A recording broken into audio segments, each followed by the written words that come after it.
15वां प्रवासी भारतीय दिवस था। पहली बार देश यानी राष्ट्रीय राजधानी और किसी राज्य की राजधानी के बाहर यह आयोजन हुआ था। अब तक का सफलतम आयोजन था। 7,500 से अधिक प्रवासी भारतीयों ने इस आयोजन में अपनी सहभागिता सुनिश्चित की थी और उत्तर प्रदेश के बारे में एक अच्छी धारणा लेकर के वे यहां से प्रस्थान किए। अधिकतर प्रवासी भारतीय प्रयागराज कुंभ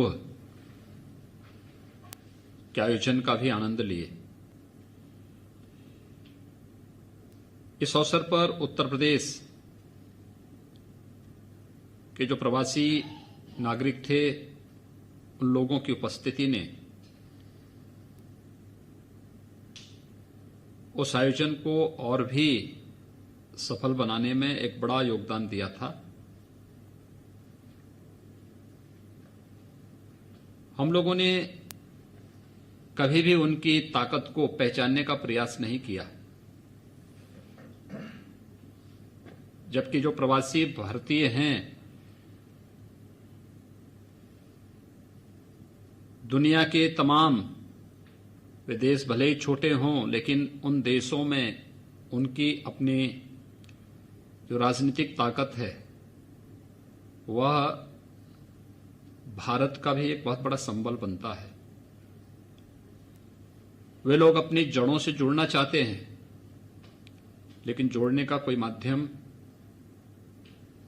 न होने के नाते वे लोग केवल देखते रह जाते थे या केवल ये स्मरण करते हुए रह जाते थे कि हमारे पूर्वज भारत से गए थे। लेकिन प्रवासी भारतीय दिवस ने उन्हें एक मंच दिया, अपनी जड़ों से जोड़ने के लिए एक अवसर भी दिया और उस अवसर के माध्यम से उन्हें फिर से भारत के साथ जोड़ने और उस प्रवासी भारतीय दिवस के माध्यम से उत्तर प्रदेश के साथ जोड़ने का भी एक अवसर हम सबके सामने आया है। प्रवासी भारतीयों में एक बड़ी संख्या हुआ है जो 100 वर्ष या उससे अधिक समय से उन देशों में रह रहे हैं जहां पर उनके पूर्वज 3 पीढ़ी, 4 पीढ़ी या 5 पीढ़ी पहले चले गए थे। लेकिन उससे भी बड़ी वह संख्या है जो अपनी रोजी रोजगार के लिए उन देशों में गए हैं और अनुकूल अवसर प्राप्त होने पर वे पुनः भारत आकर के अपनी प्रतिभा और अपनी ऊर्जा का लाभ देने के इच्छुक भी हैं या यहां पर निवेश करने में भी रुचि लेते हैं। स्वाभाविक रूप से जो व्यापक संभावनाओं से युक्त या पोर्टल आज यहां पर लॉन्च हुआ है, इसमें न केवल इन्वेस्ट यूपी की उन संभावनाओं को आगे बढ़ाने में मदद मिलेगी, अभी तो उत्तर प्रदेश में उन सभी संभावनाओं को कि हम यहां से योग्य प्रतिभाओं को, जो लोग बाहर जाना चाहते हैं रोजी रोजगार के लिए, उन्हें उचित मंच और सुरक्षित अवसर कैसे दे सकते हैं, यह भी एक अवसर यह पोर्टल उन्हें उपलब्ध कराएगा ही। लेकिन बाहर रहने वाले जितने भी ऐसे लोग हैं उन सभी प्रवासियों को भी या भारतवंशियों को भारत की धरती से जोड़ने,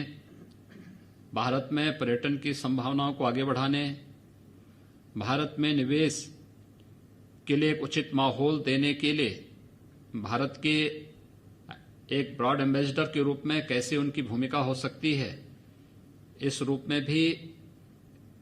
उनकी सेवाएं दी जा सकती हैं जिससे वे स्वतः स्फूर्त भाव के साथ देने के इच्छुक हैं। लेकिन बहुत सारे हमारे प्रवासी बंधुगण ऐसे हैं जो लगातार अपने गांव और परिवार के संपर्क में रहते हैं, लेकिन बाहर होने के नाते उनकी स्थानीय समस्याओं का समाधान करने का एक उचित मंच नहीं मिल पाता था। इस पोर्टल के माध्यम से उन्हें वह मंच प्राप्त हो गया है जो अब तक उन्हें प्राप्त नहीं था।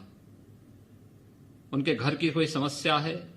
स्थानीय प्रशासन से कोई समस्या है, राज्य सरकार से संबंधित किसी समस्या के समाधान के लिए वह संपर्क करना चाहता है, तो यह पोर्टल उसमें बहुत बड़ा मददगार होगा। और ये केवल समस्या का समाधान नहीं करेगा, बल्कि उन लोगों का उत्तर प्रदेश के साथ एक आत्मीय संवाद बनाने का भी एक अवसर प्रदान करेगा। उत्तर प्रदेश के अंदर हम लोगों ने विगत 3-3.5 वर्षों के दौरान काफी बड़े पैमाने पर लोगों को पर्यटन की संभावनाओं के साथ जोड़ने का कार्य भी किया है। याद करिए, जब 2019 में प्रयागराज कुंभ आया था, कुंभ नाम हम लोगों ने दिया, यद्यपि वह अर्ध कुंभ था, और कुंभ नाम देने के साथ जो तैयारियां प्रारंभ हुई शासन स्तर पर, जिस रूप में मेरे मंत्रिमंडल के सभी सहयोगी अलग अलग राज्यों में गए, विभिन्न देशों के दूतावासों के साथ भारत सरकार की मदद से आदरणीय प्रधानमंत्री जी के मार्गदर्शन में संवाद स्थापित करते हुए उन लोगों को भी इस कार्यक्रम के साथ जोड़ने का प्रयास हुआ। आपने देखा होगा कि थोड़े से प्रयास से 2013 में महाकुंभ था और उस समय प्रयागराज में श्रद्धालुओं की संख्या आई थी लगभग 12 करोड़, और इस बार अर्ध कुंभ होने के बावजूद प्रयागराज में श्रद्धालुओं की संख्या 24 करोड़ से अधिक आई थी।